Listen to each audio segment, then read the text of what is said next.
Civic engagement is the public space where we come together to build really our communities. It's the place of dialogue, it's the place of collaboration, it's the place of planning and consideration of the needs of our community. There's a lot of noise today, but I think very little of it is actually people talking in an engaged, thoughtful, respectful, constructive way with each other.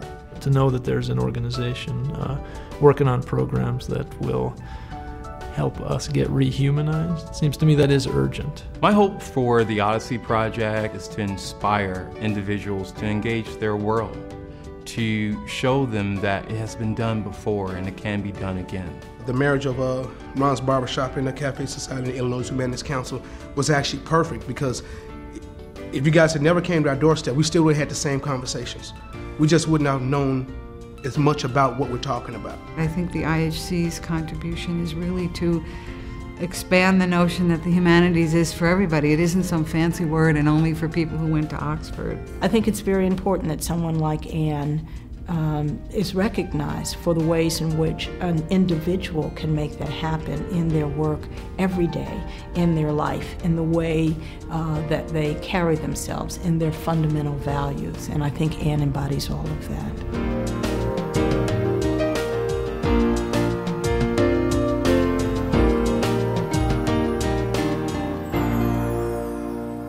I think one of Anne's strengths has always been open, doors, open dialogues, talking to people face to face. What Anne is tremendously good at is listening first. And then she also has a bias towards multiple viewpoints. She never takes just one opinion. It was not uncommon to come into the office at 7:30 or 8 in the morning, right? And see her sitting around the round table with an artistic director of a theater company, a pastor from a church on the south side of Chicago, and somebody involved in, a health and human services organization. And she would say, come on in, we're talking about this. Anne's a terrific leader, and for the Boeing company, she's really helped secure our footprint here, not only as a global company, but one who's about giving and caring about the community of which we're now a part of here in Chicago. She broadened that discussion about what it means. In fact, she changed our language in Boeing from good corporate citizenship to global corporate citizenship. Anne has been a leader in higher education. She's worked for the city of Chicago. She's worked for the federal government.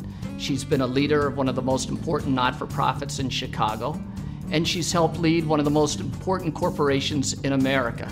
She has a broader vision for the humanities than just about anybody in the United States. She has been able to take what that expectation is about what the Roosevelt role is in our country and make it much more personal for people. When Anne gets involved in things, other people, are much more likely to jump on board because they understand that her sense of integrity and also her passion for something means that it is something important to do. I really think she's a good sort of role model for a lot of young women, and about how you can be involved, how you can find ways to be helpful, how you can find a role for yourself in a city, and I think that to me is an enormous contribution.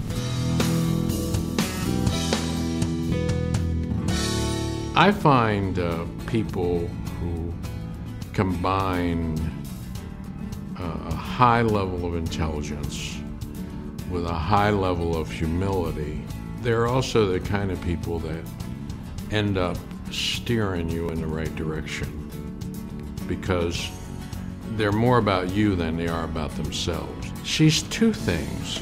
First of all, when I say she's gentle and sweet, she is also tough as nails.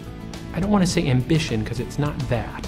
It's more like unbounded hopefulness about how to make things more interesting and better and bigger and more inclusive. That defines her to me.